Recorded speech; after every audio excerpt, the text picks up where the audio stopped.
Ssegirinnya munaffe atwegaseeko ekiro kya leero tutambule ffenna mu mawulire agataliiko nfuufu tulina amaanyi gogenda okulaba gakutuusaako.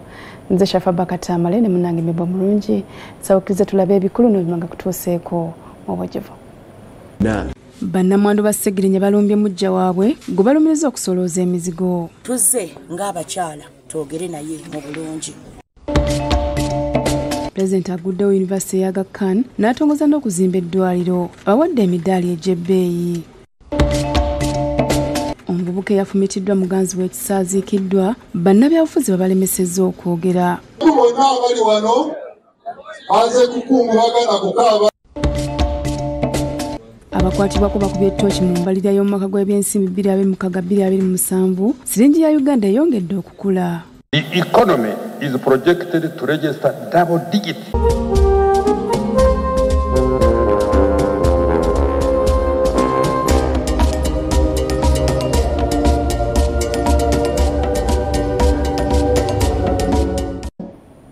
Nyongera okukwaniriza nate ku mawulire agataliiko nfufu era mu bujjuvu tugaguddewo ne Emmaali eyongedde okutabula bannamwandu ba Ssegirinnya ababiri ne balumba munnaabwe gwe balumiriza okusolooza emizigo so nga n'ebyuma byalaga nti yazaala mwana mu Ssegirinnya.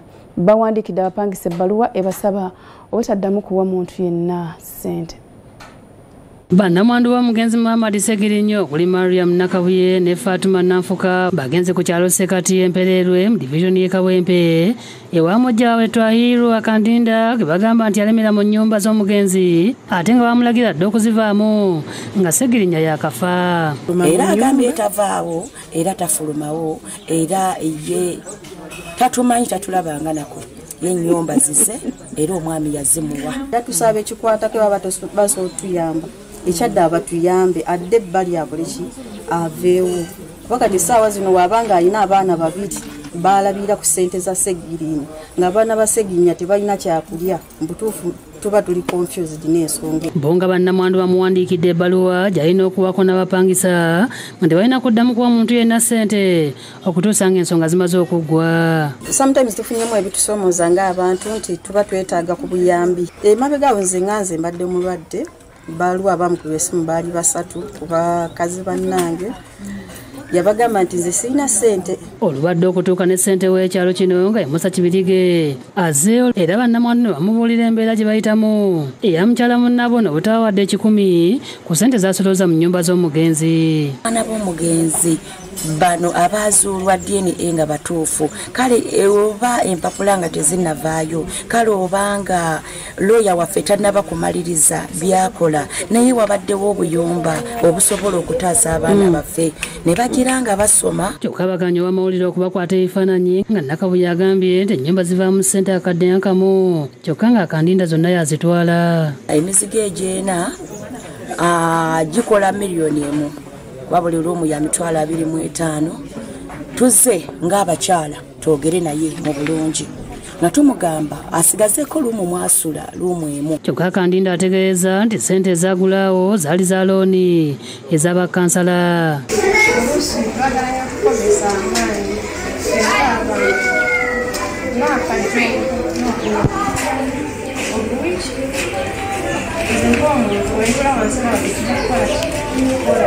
Nze nga sinnava wano omugenzi twagulawo naye nga yakali obwalodi kansala. Ennyumba si zizo, ennyumba z'abaana jeni eyakuwandula jeni eyakusuula era essaawa yonna ne bw'onoogera ng'oduulira banno obudde bwonna ofuluma era n'ekinaatwala emyaka 4 empapula wa misula gijja kuvaayo. Ssentebe w'Ekibirige oluvannyuma tubuulidde evudde mu lukiiko n'ategeeza nti abakyala bano kye balina okukola kuddayo ewa Administrator General akola ku nsonga z'abagenzi okwekubira enduulu singa baweebwa obuvunaanyizibwa okukola ku nsonga zaabwe balaba nga zitambula kasoobo. Waliwo amateeka agafuga ebintu by'omugenzi era nze sinza bagamba olw'okuba mu mpise essaawa eno ngende mbagambe nti ngaba ennyumba za Ssegirinnya sisobola ensonga zino zirina kuyita wa Administrator General.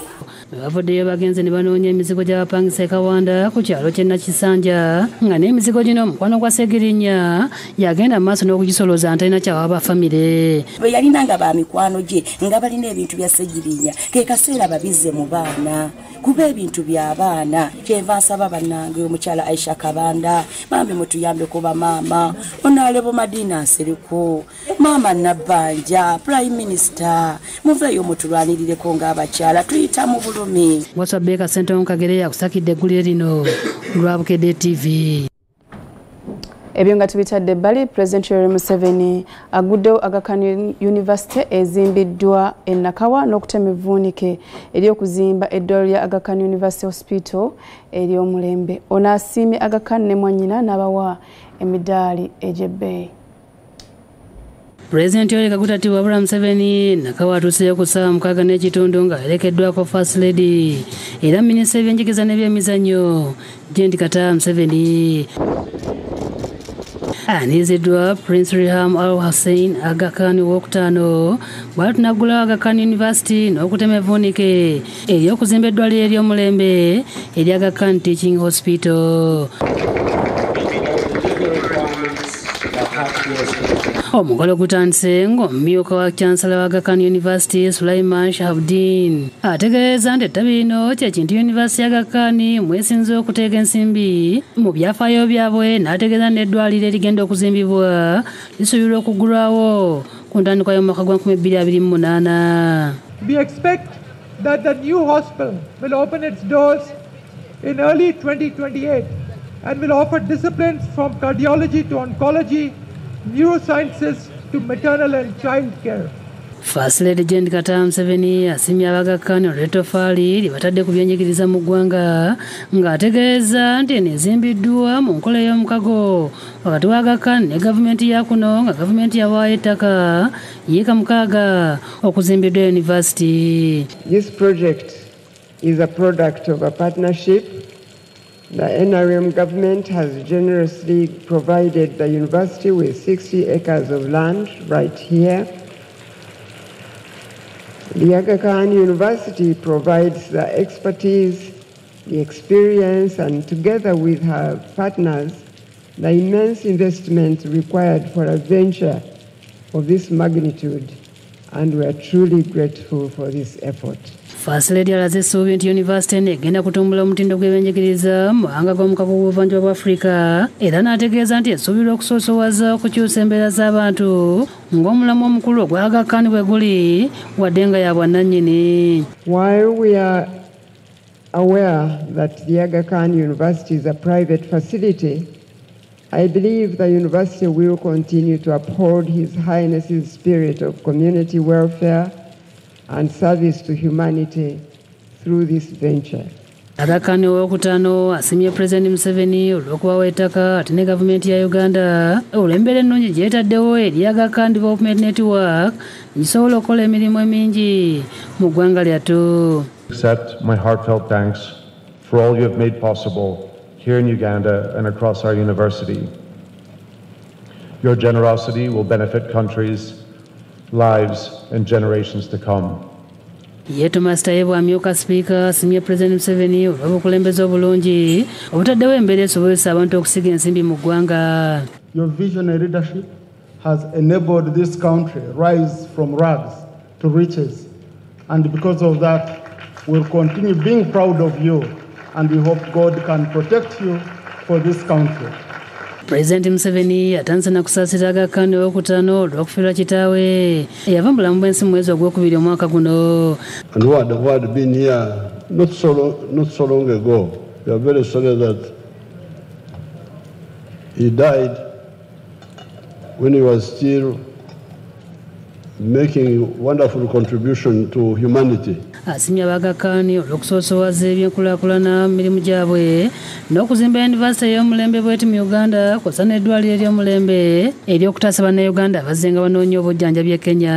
So I thank you and congratulate you for those two institutions, the university and the hospital. Kyokka Pulezidenti alabudde Aga Khan ne bayinvesita abalala okwerinda gakyala kimpadde n'abali b'enguzi abalinze okumanyagako ensimbi. The investment climate in Uganda is good. There is some corruption, be careful there. And the weakness is that the investors don't report these corrupt people, I normally find out myself later on. So the investors, please expose these corrupt people. Asabye abagakkaanya okukwatagana n'abanoonyereza ba Uganda bavumbudde eddagala ery'enjawulo eriwonya endwadde enkambwe. Our people seem to have discovered medicine for cancer. So therefore, since you are interested in health, I thought I should let you know that we can, if you want, we can cooperate on that side also if you are interested in that area. Bw'atyo Museveni asimye agakkaani n'amuwa omudaali ogw'ekitiibwa ekisingayo mu ggwanga lyattu wamu ne mwannyina Zaala Gakkan olw'emirimu amatendo gye bakoze mu nsi yaffe mu kisale ky'ebyenjigiriza eby'obulamu ebyenfuna okulwanirira obutonde bw'ensi n'ebirala. Fred Kajubi yakusakidde eggulu lino ku lwa Bukedde TV. Nga tugenzeko mu disitulikiti ey'Embaale bannabyabufuzi balemeseddwa okwogera mu kukungubagira omuvubuka eyafumikiddwa muganzi w'ekiso ku bigambibwa nti yamusanze n'omukazi omulala. Kino kiddiridde abatuuze okuleeta omulambo olw'emikolo gy'okumusaalira ne gitandika. Wanambwa Jonathan Imran abadde amanyiddwa nga MC Gavini basoose kumukungubagira ku kisaawe kya Namakwekwe Primary School ng'eno gye bamwogereddeko ebirungi era ng'abadde yasiraamuka ng'emikolo gy'okuziika gyonna gibadde mu ddiini ya Busiraamu. Naye nga ffenna bwe tumanyi nti eyo ly'ekkubo okuggyako buli omu alina akaseera ke. Omugenzi abadde yeegulidde erinnya mu kutabula emiziki ssaako n'okuyimba mu bitundu by'Embaale nga yafumitiddwa ekiso muganzi we ekyamujja mu bodde.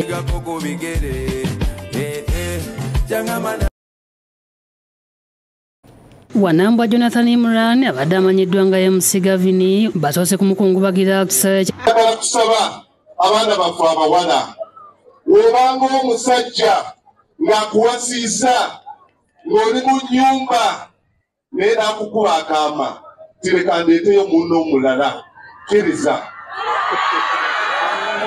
Abamukungubagidde kubaddeko banne babadde akola nabo nga bakukulumidde abasiima abantu nga bamaze okufa. Sibangako ne ndisivingako simu okuva gyeri munamawulire ne Kampala nti Gavini ne DJ Ricky bakola sound ya Shibe yasinga okutambula tubeetaaga naye maze kukiraba mu kufa. So kye neebuuza lwaki bannamawulire b'e Kampala mwiginowalinga nnyo issues ezigenda okugaatako abayimbi oba abantu abava Embaale. Ffenna tugaane nti omuntu oluvannyuma lw'okuzaalibwa Nakyalenge ekyasinga okubeera ey'amaanyi ate nga nnungi ye nakyalenge ey'omuzikiti ey'omukyaki. Ebiseera nali ekola ku Lavida nze nawa Gavini omukisa gwe ogusooka okuyimirira mu kiraabu etegerekeka mu tawuni muno n'akola ng'obwa MC nga kiraabu zonna zimugaanye nze Gavini bannabyabufuzi badde bakyagenda mu maaso n'okwogera olulondakambe abatuuze ne bajja n'omulambo n'ekidiridde kubadde kusazaamu kwogera ne basalira omugenzi n'oluvannyuma n'atwalira Busulaani mu Budadiri East mu disitulikiti y'e Sironko. Joseph Gizamba nga ekitaye w'omugenzi by'okwogera bimuweddeko ng'ategeeza nga omutabani we bw'abadde amuyamba ennyo neyeebaza abakungubazi. Omwana ono ambeereddewo nnyo mu buzibu abadde angumya taata tujja kukola naye inshallah Mukama nsabe okumutwala amutwale naye mwebale mbasiima.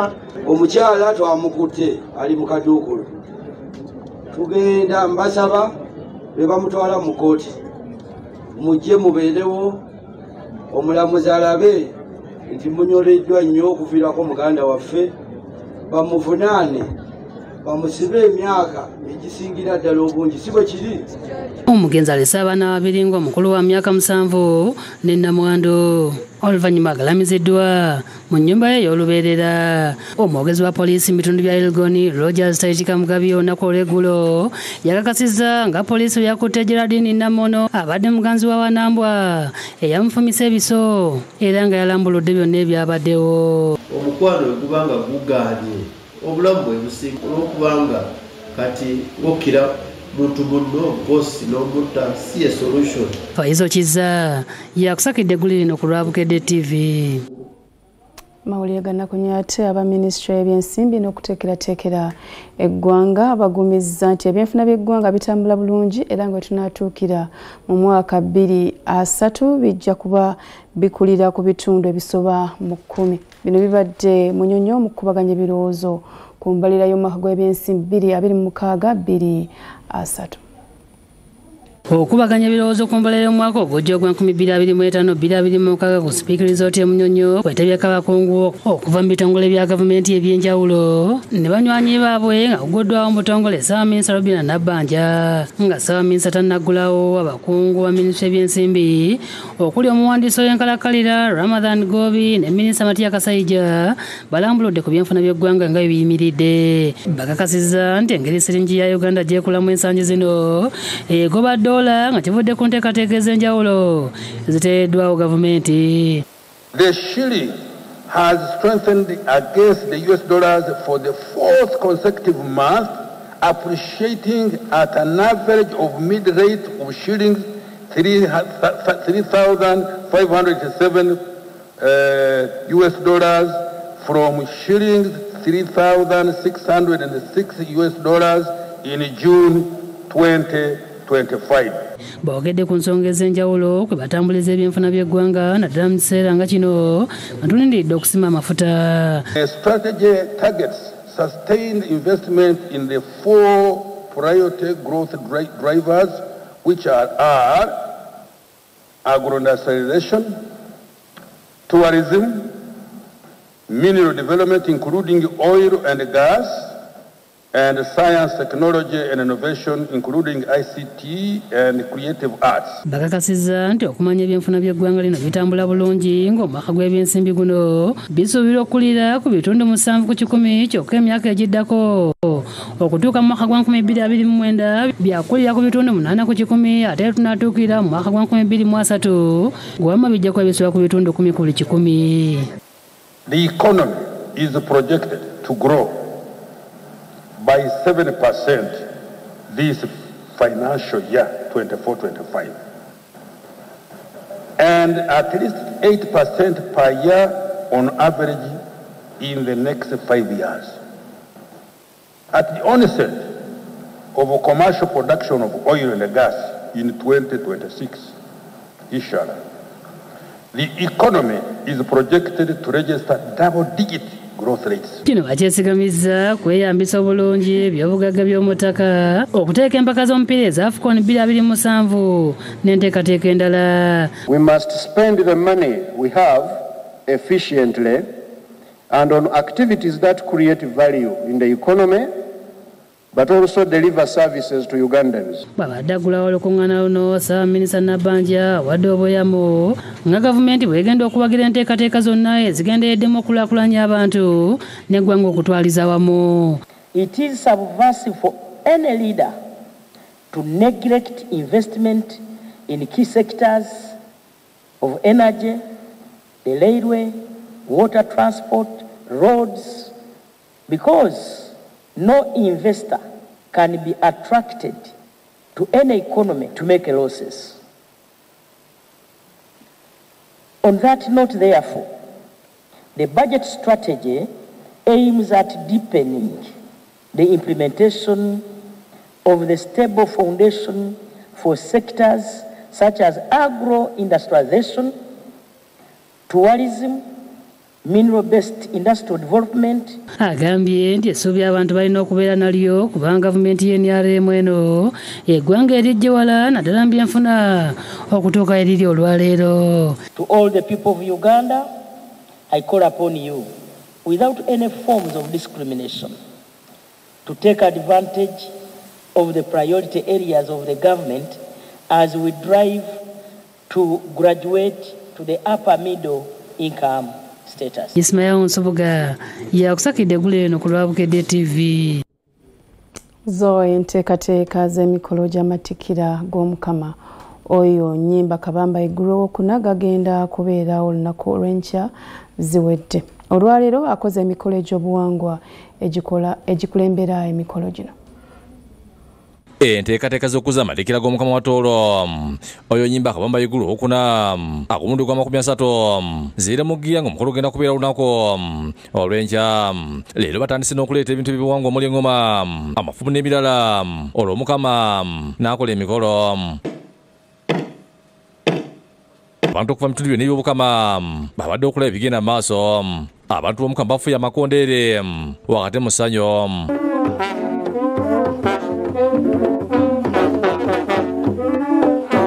mubeetebe ku mukolo guno kubaddeko ne Ssaabalangira w'ettoolo Charles Kamulase tuwayiza abudde omumyuka w'omuhikiro w'ettoolo Harriet Nyakake n'alambulula ku nteekateeka ngo abantu boona bajumbire kuranga ngo bajaguza empango emyaka 30 kandi nyenkya empango nyenkya neja kutandika n'omurwa gw'okukoroga tuyina abakorogi bagenda kukoroga enkorogi z'omukama enkyalo okusaba hano kujja kuba kwebembirwe isiito omuhanga Bishop Ruben Kisemba Amoti kandi eja kuba akwatanize n'aba nyikirize ezindi beja kuba hamu nawe yebagonza sanda asabye abantu b'ettoolo okufaayo okugoberera obwangu bwabwe owe ekikaali kino ninkimanya kuruga habuto n'okwikati emyaka nyina 81 baitu nkega kwigurra okuruga nkyali muto nitu hano twiguraga engoma buli empango buli saa 11 ezarwe bajo twabaga hano kandi twamaraga kwigurra za saa 11 tujyana kusamba omupira Jonathan Tusingwire yakusakidde gulu kwa Bukedde TV webalenye munaffe mukadde kano sabukize tusoke tuwumulemu tukyadda na mulegaffe amalala era mulimu gano linda ne bino mugataliiko teknologia webalenye munaffe nkukulisaayo nnyo mukuumulamu okwo tukumira ekintu kyaffe ekyokubiri kyamawulire agataliiko nfufu gwe munaffe eyakatwegattako nga kiguddeo n'abasajja bagambibwa okwenyigira mu ttemu ery'omusuubuzi w'ekikandwa Kakiri baguddwako emisango gy'obutemu okubba ssente n'ogw'okutuusa obuvune ku munnaabwe bano baleeteddwa mu kkooti e Wakiso gye basomeddwa emisango gino Konde idi omutuuze w'Ennamawojolo muyingo Gerard ow'Ekyeba ne Nisima Sulaimani ow'Ennamawojolo abanyagulula edduuka ly'omusuubuzi Kiyaga Hamani ow'ekikandwa Kakiri mu Wakiso ne balekanga kubya amasasi agamu tabasibidwa mu kkooti e Wakiso ne basomera emisango ena ku gino okubaddeko egy'okubba ssente obukadde 15 ku musuubuzi Kiyaga okukuta omusuubuzi Kiyaga nga bakozesa emmundu ekika ky'SMG okukutuusa obuvune ku munnaabwe Yabalonkoma n'okutta mukama waabwe Kazoze omulamuzi tabakkiriza kuba ku kye boogera kyonna ne bategeeza ng'emisango gye baza bijire jana gomola bwatu omulamuzi abasindizi kwa limande kiko okutuusa nga 23 omwezi guno abantu abenjolo basabye kkooti okukangavula abakwate nga babiboneza ebikamu n'abalala babayigireko kekaseera taking action wekuba kulume erumire ddala abantu okubenga bavunaanyizibwa kubanga mwalimu omusaayi gw'abantu ogwayiika tetusaba gavumenti etuyambe etuterewo ebyokwerinda ebisobola okutaasa bannayuganda ffenna wabula ebitataasa muntu sekinnoomu obulumbaganyi bwali omukiro kyakesanga 16 omwezi ogw'omulala nga poliisi asobola okukwata abantu bano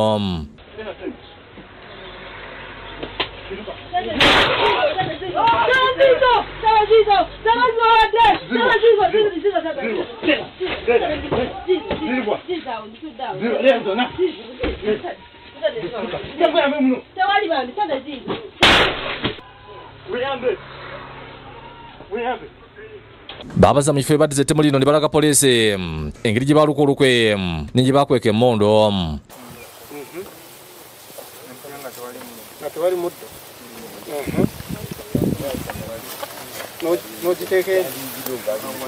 eyali alina okukwata sente yali ani nali manyiko babiri Ivan ne Kaibanda Kizawire yakusakidde gulu ku Bukedde TV yo timu ya Vision Group n'abavugirizi b'empaka za University Quiz bongedde okusisinkana abayizi abagenda okwetaba mu mpaka zino mu university ez'enjawulo bano batalaze university ez'obuvanjuba ng'empaka zaffe ez'okwogiwaza abayizi ba University Obwongo ze twatuma University Quiz zibulako mbale. Ttiimu okuva ku Vision Group, Uganda Communications Commission, Banka Enkulu eya Uganda n'ekitongole ekirwanirira obutonde bw'ensi Kinema bongedde okutalaga University ez'enjawulo. Bagenze ku Bishop Stewart University ne Kabale University okulambika abayizi ab'ekitongole ki UCC. Bagamba nti ekibawaliriza okwegatta ku mpaka zino omulundi guno kwe kwongera okumanyisa abantu akabi akali mu butakuuma data ekikwata ku buli muntu n'akabi akali mu kumala gasuula byuma ebikozesebwa mu by'empuliziganya ebikadde.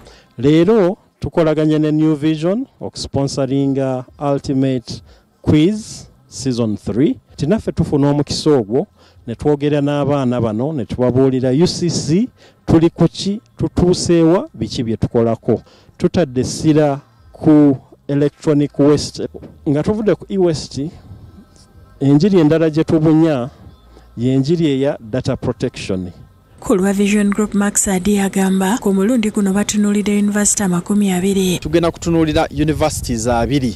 University eneeba ekutte ekifo ekisooka.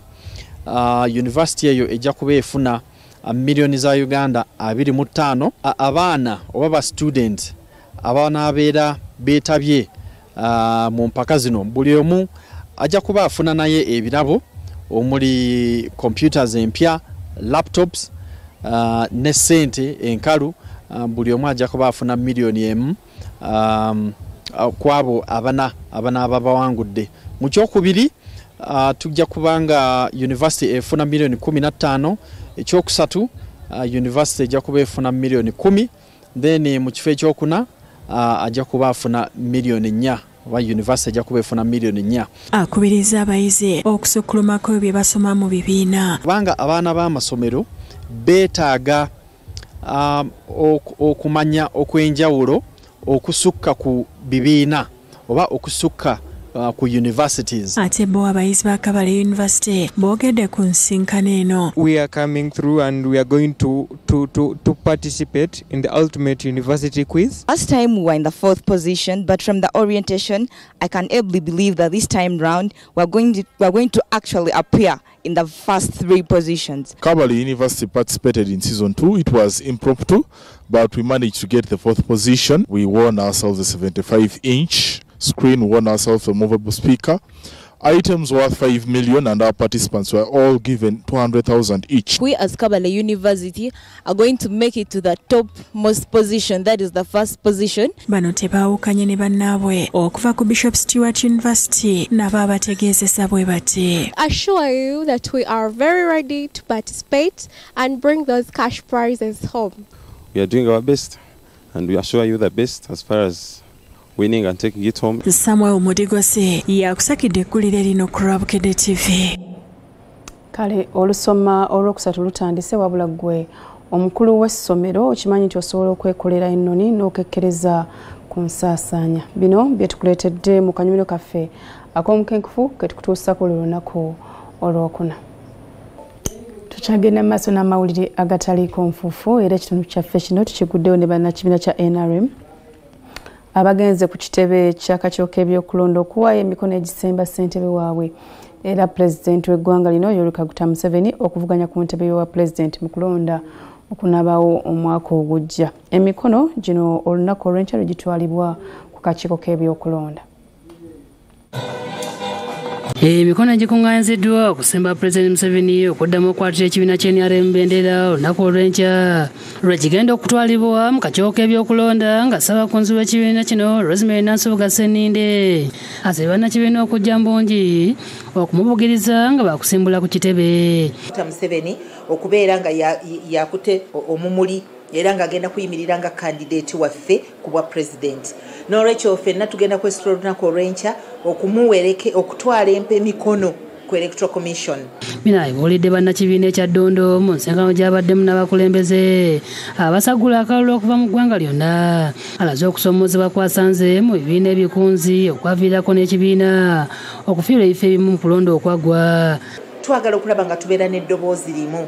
tuleme okubeera mu kisaawe ky'ebyobufuzi ng'ate bakubaganira eyo n'osanga eno gurupu kubagana n'eri eno eraga nti yesinga amaanyi. Babula Nekesa Owundo omuwanika w'ekibiina ky'NRM asabye abakunzi okukola ogwabwe okulaba nga bakyusa embeera z'ebyenfuna bya bannayuganda. Kati nga 23 tumutwala muwandiisa naye nga rala eriwa kololo batulekerera okuwagula kwaife batuwa obuvunaanyizibwa ngaife mu bitundu byetuvaamu. Bo abavubuka b'NRM nga bakulembeddwa Fiona Naku batongoza kampeyini ey'okunoonyeza President Museveni akalulu etuumiddwa 13 million votes ng'egendereddemu okufeefeeta obululu okuva mu bavubuka okwetoola eggwanga. Movement eno okulaba nga tunoonyeza muzeeyi waffe ate nga ye chairman w'ekibiina His Excellency Yoweri Kaguta Museveni okumunoonyeza akalulu nga tageti yaffe ya bululu miliyoni 13. Tukosa abakulembeze b'NRM abachapersons ku ma district ne ku regions tusobola okufuna ekirooto kya miliyoni 13 nga abavubuka bawadde president era kisobola okutuusa ku 80% etuluubira okufuna mu kisanja kino. Kakati okukakasa nti jjajja twamusaba busabi okudda tuyina okukola akalulu nga kanjawulo ku kwa bulijjo okusingira ddala mu percentage n'omuwendo omunene. Babadde katikati erugogo nga batadde emikono ku kipande kya President Museveni ng'obuyamo bw'okunoonya akalulu.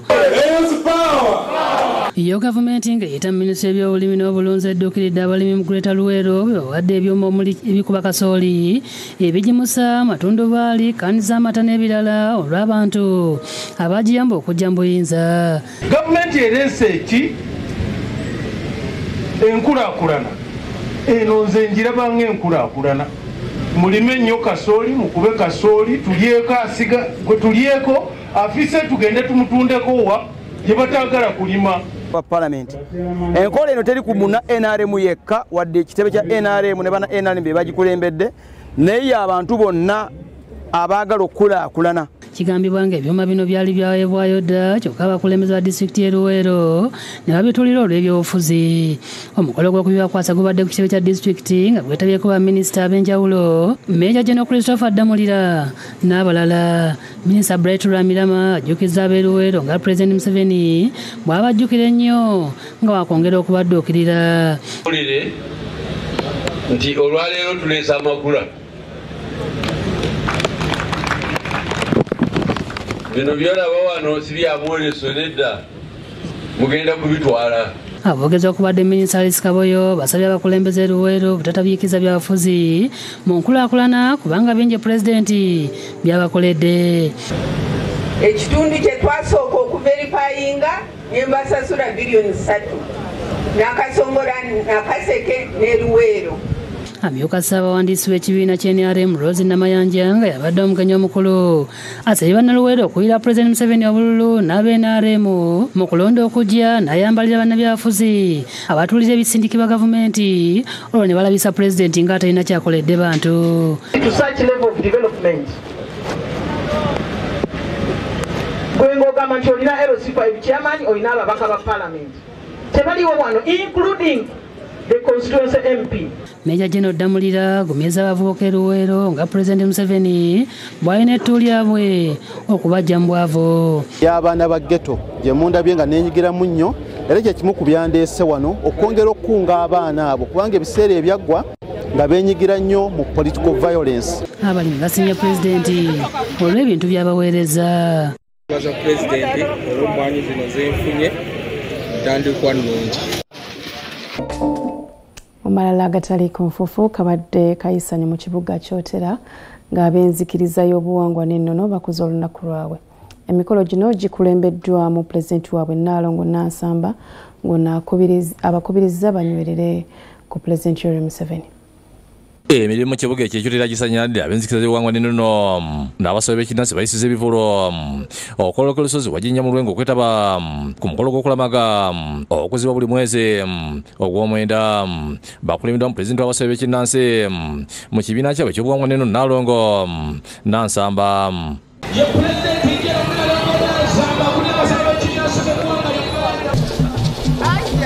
Bano baliko obulombolombo bwe basoose okukola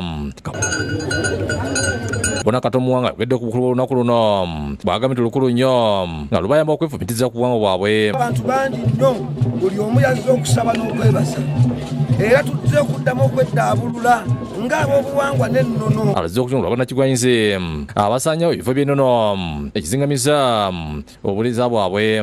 Byaffe bisendebwawo ng'ate ffe tukuuma obutonde bw'ensi.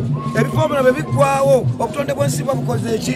Buba buweddewo. Abakungaana bateekeddwa omukolo nga gwetabiddwako abakulembeze b'obuwangwa n'ennono n'ab'ebyokwerinda okuli omukolaganya wa poliisi n'omuntu wa bulijjo Masaka Fawza Naluba n'abalala.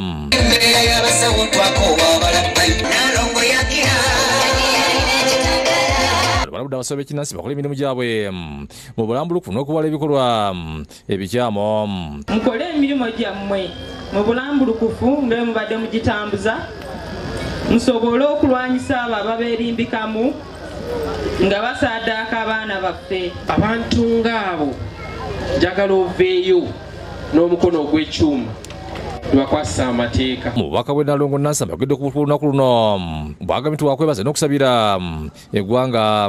Olunaku luno lubeerako okwebaza, olunaku luno lubeerako okusaba. Lunaku lwa jjajja Kagolo ka Kyomya. Ebiseera ebisinga abamu baamanya Kagolo ka Kyomya nga tibamanyi abeerawa. Avumidde ebikolwa ebyokusanya obutonde bw'ensi wamu n'abatonde ebifo by'ennono kyagambye nti kibakaluubiriza. Kubanga gw'omanyi kyekitegeeza ng'omuti gw'obadde otemako eddagala ojjanjaba omulwaddewo okusanga nga bagutemye. Mbasaba ba mikwano tulwanirire obutonde bw'ensi, tuzzeewo enzizi zaffe ez'ensonga. Ategeeza mu kiseera kino gwanga babutadde kukulaakulanya abasawo b'ekinnansi nga basabye okwejjamu enjawukana. Naye kati twagala okulongoosa obusawo bw'ekinnansi buli muntu yenna bwenyumirizeemu. Bwe tuneewalana tetugenda kuzza buwangwa bwaffe ku ntikko. Bwe tutabeere bumu tetugenda kuzza buwangwa bwaffe ku ntikko. Akasiza nga abasawo b'ekinnansi batalina kulonzalonza kwonna obuwanguzi bwonna butadde eri Pulezidenti Museveni olw'ebirungi byabakoledde. Pulezidenti Museveni mumulabiranga ddala. Atwagadde ab'obuwangwa, atwagadde ffe abasawo b'ekinnansi. Abantu abasinga bajja ewaffe kiro nga beekweka nga tibaagala babalabe misana, naye oli yatwagala misana. Disane Mutyaba yakusakidde eggulu ku Bukedde TV. Ebyenizanyo mu katale konfofo. Get and stay connected to DSTV Compact and GoTV Super Plus with Kawiki available on DSTV and GoTV. Wabala nnyo munnaffe akyekuumidde ku Bukedde TV tugenda mu maaso n'ekintu kyaffe kino era nga tukiguddewo n'ag'ebyemizannyo n'akola obulungi asiimibwa olunaku olw'eggulo Pulezidenti Yoweri Museveni yasiimye ttiimu ya Uganda Cranes ey'empaka za CHAN n'obuwumbi 2 mu obukadde 4 ng'omukolo gwabadde mu maka ge Entebbe.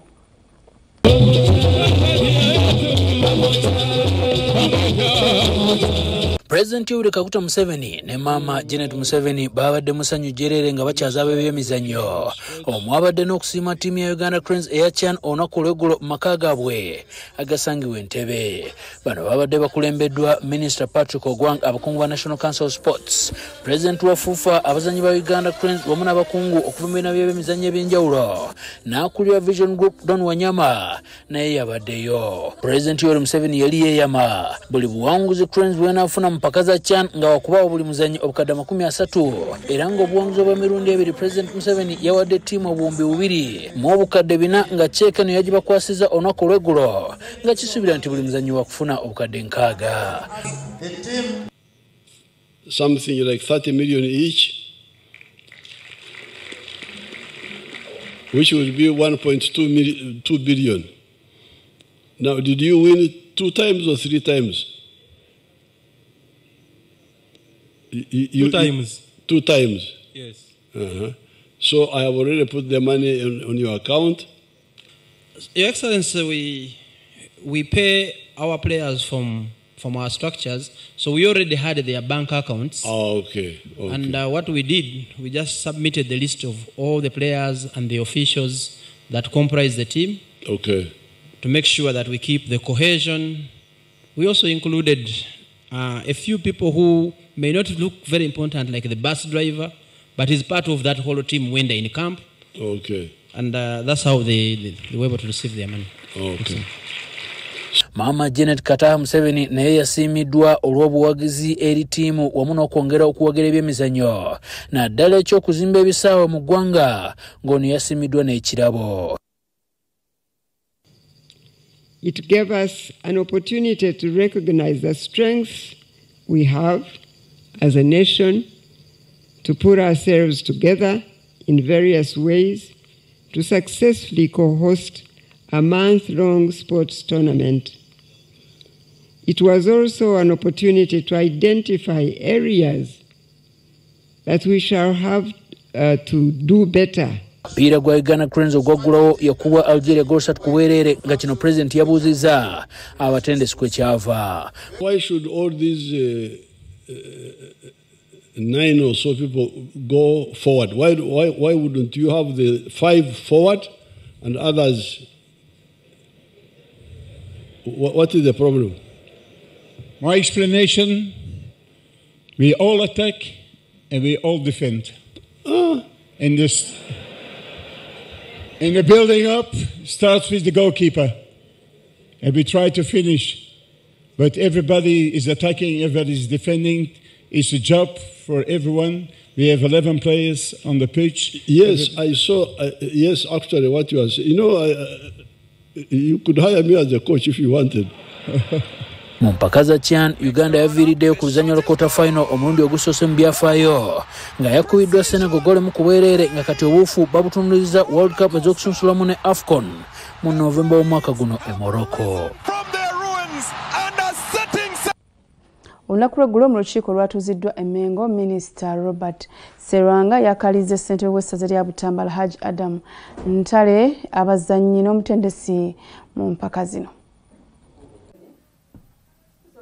Oluvannyuma lwa minisita w'ebyemizannyo e Mengo Owekitiibwa Robert Serwanga ogoba Hajji Ntale abadde ssentebe wa ttiimu y'essaza lya Butambala obutaddamu kwenyigira n'okusemberera empaka z'amasaza obulamu bwe bonna. Okukaliga Hajji Adamu Ntale kyavudde ku nsonga z'omupiira ogwaliwo wakati wa Butambala ne Singo nga guno tegwaggwa nga walumiriza Hajji Ntale ssentebe wa Butambala okuviirako embeera eno ey'okuyiwa omupiira.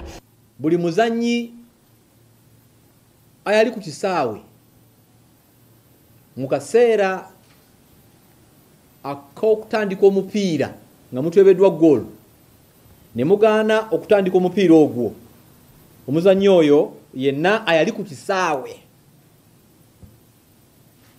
sizoni 2 ez'amasaza togenda zisamba. Ssentebe wa ttiimu Hajji Ntale Adamu Goloba ayaliwo nga bw'alagira abantu obutaddamu kusamba ng'agamba abazannyi be yatambuzza okuva e Butambala ogenda e Singo ng'ate abagamba temuzannya mupiira ayimiriziddwa mu mpaka z'amasaza